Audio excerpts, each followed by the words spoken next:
Right now, your Hyundai is running settings it shipped with from the factory.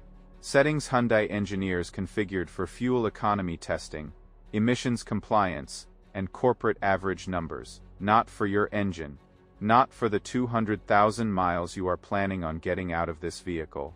And here is what stings. Most of these settings are on by default. You never turned them on. They were simply there when you drove off the lot, working quietly in the background ever since. Today we are going through 10 hidden Hyundai settings actively damaging your engine right now. Not in ways you notice tomorrow. In ways that show up at 80,000 miles when the engine starts burning oil. At 90,000, when the transmission hunts for gears. At 100,000, when a dealer hands you an estimate that ruins your week. Stay for all 10. Setting 8 catches people off guard every time. And it involves something in your infotainment menu that almost every Hyundai owner. Setting 1. Auto stop start is running your engine through a mini cold start dozens of times every single commute. Pull up to a red light. Engine shuts off. You lift your foot and it fires back up. Hyundai markets this as eco-friendly, technically true on fuel and emissions numbers. What the marketing does not explain is what happens inside your engine during every single one of those restart cycles. When an engine shuts off, the oil film coating your bearings drains back to the sump within seconds. The oil pump is driven by the engine.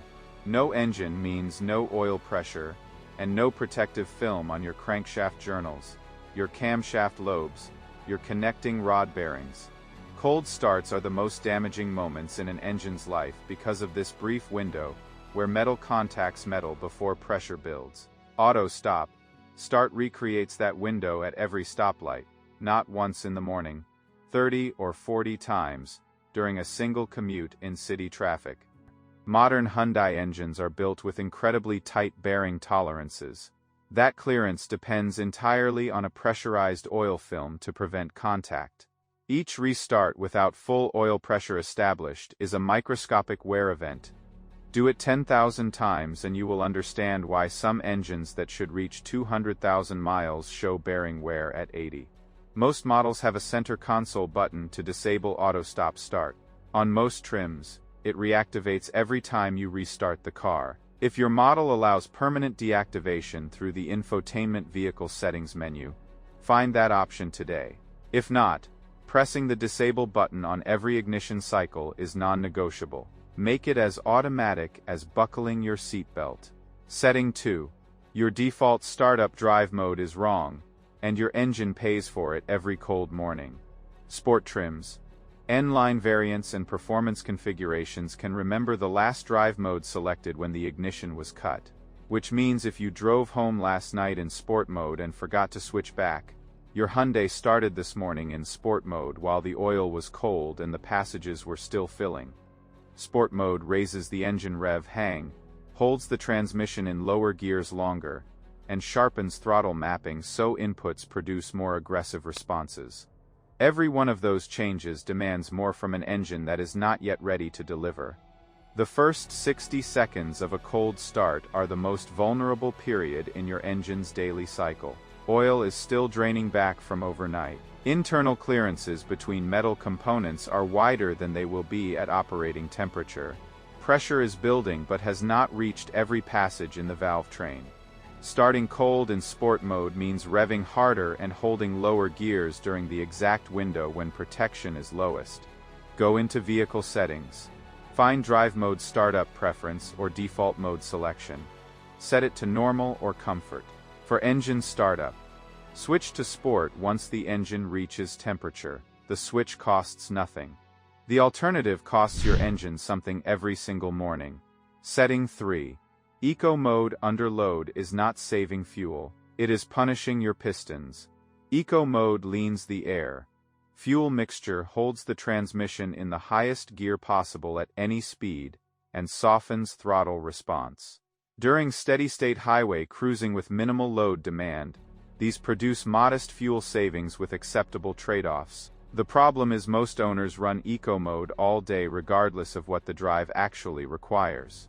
When you merge, pass, climb a grade, or need sudden power, Your engine is simultaneously being asked for maximum output while receiving a leaner mixture than normal mode would provide. More demand, less fuel support.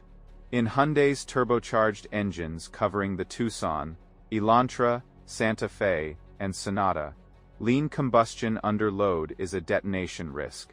The ECU pulls timing to protect the engine when knock sensors fire, but repeated lean combustion events under load still generate heat and stress on piston crowns, cylinder walls, and rod bearings that accumulate over time even while the ECU compensates.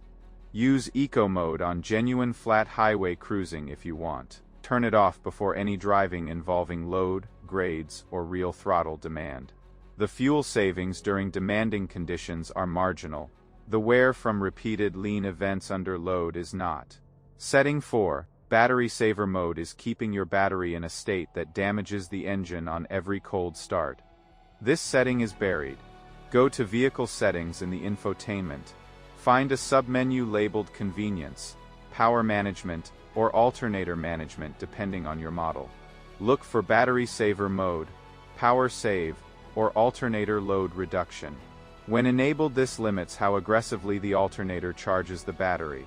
The alternator coasts during steady driving, and only charges actively during deceleration.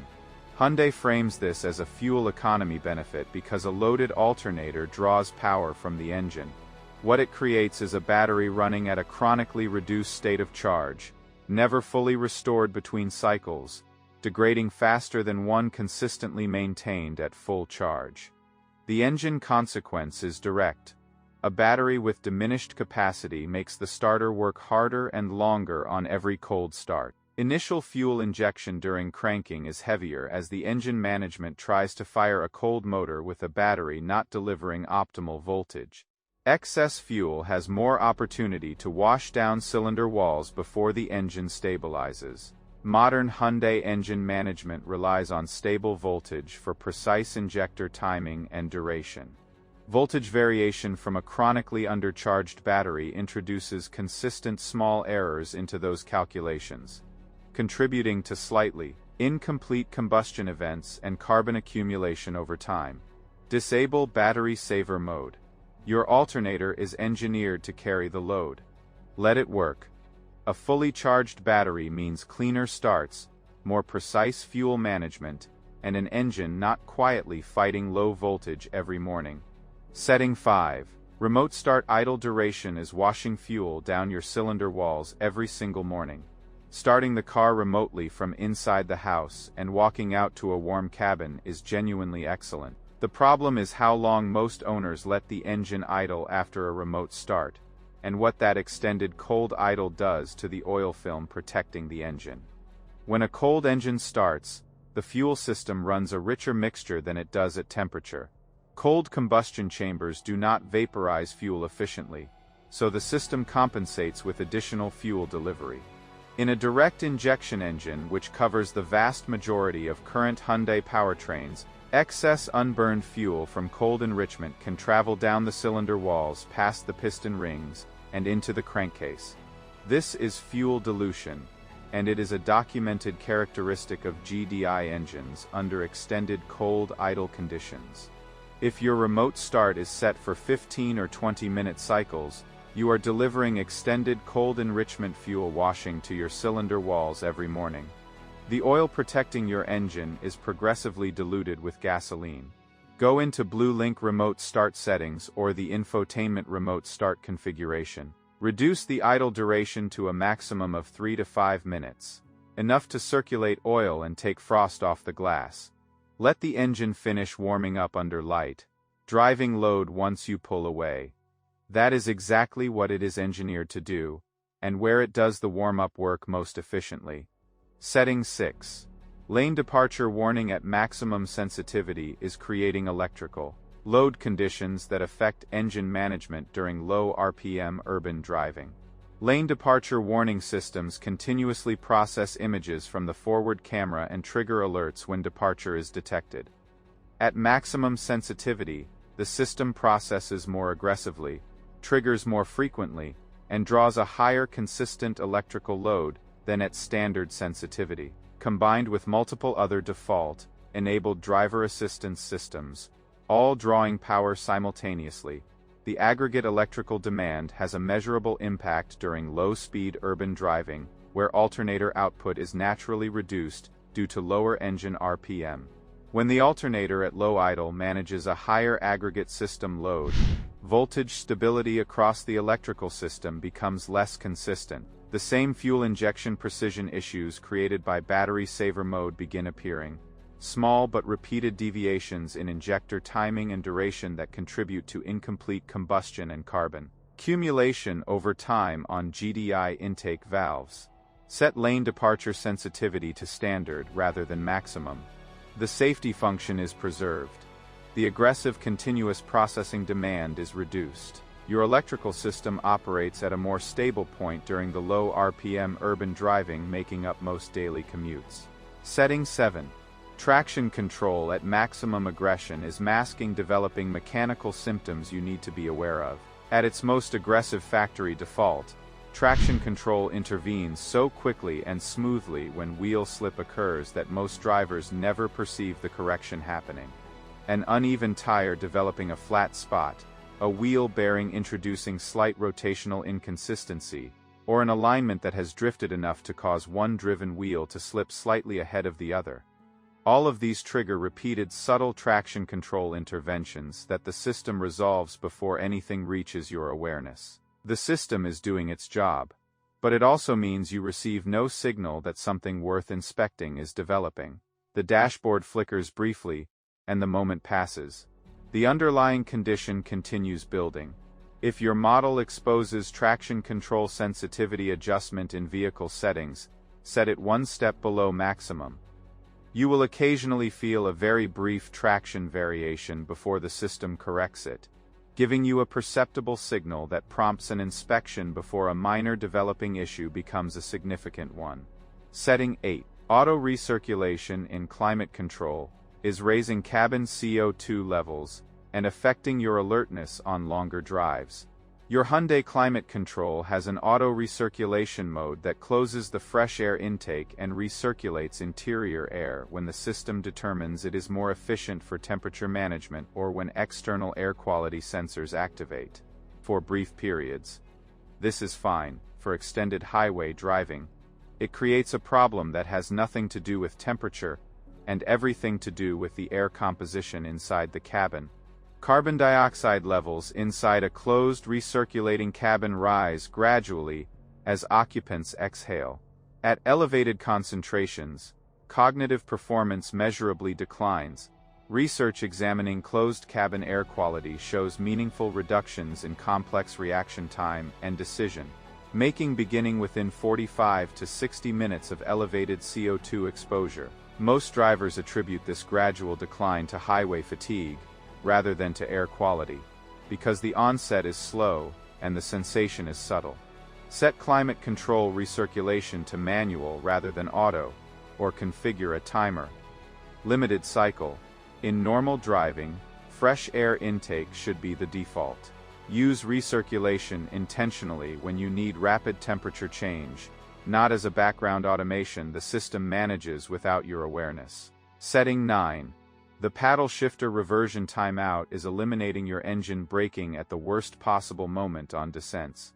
Your paddle shifters provide something far more valuable than occasional sporty gear changes. Used on descents, they deliver engine braking that dramatically reduces the thermal load on brake components and extends pad and rotor life by meaningful margins. The default paddle shifter behavior on many Hyundai automatic models includes a timeout that returns the transmission to automatic management after a short period with no paddle input, sometimes as brief as 5 to 7 seconds.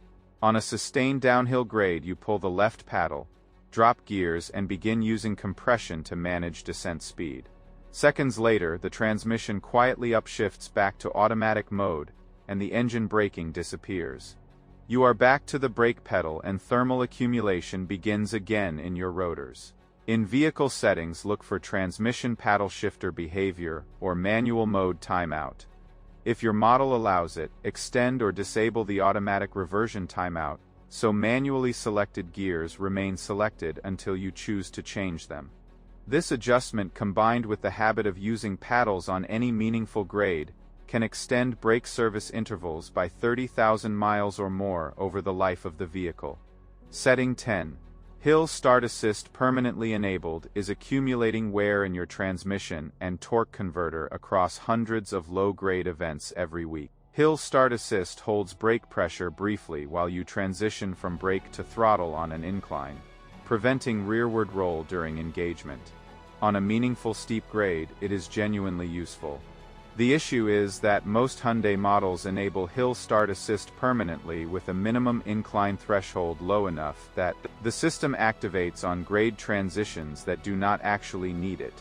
Parking lot exit ramps, mild driveways, gentle road crowns. The system fires on all of these. Every activation while you apply throttle creates a moment where the torque converter is receiving torque input against brake-held resistance. The transmission is engaging drive against a braking force, not violent individually. But on a commute involving multiple minor grade transitions, it can activate dozens of times daily, each time adding heat and loading to the torque converter and clutch packs. In vehicle settings, look for Hill Start Assist configuration. Some models allow minimum incline threshold adjustment or conditional disable for flat conditions while preserving the feature on genuine grades. If your driving is primarily flat and permanent disable is available, use it. Those are the first 10 settings working against your Hyundai engine right now.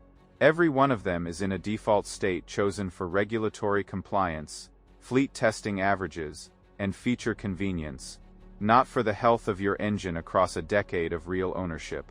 Part 2 covers the next 10 settings. The first one in Part 2 involves a transmission management option buried in a menu most owners have never opened, and it is quietly accelerating wear inside one of the most expensive components in the vehicle. Make the adjustments from today's list. Subscribe so you do not miss Part 2. Your Hyundai is engineered to last. Make sure your settings are working toward that same goal.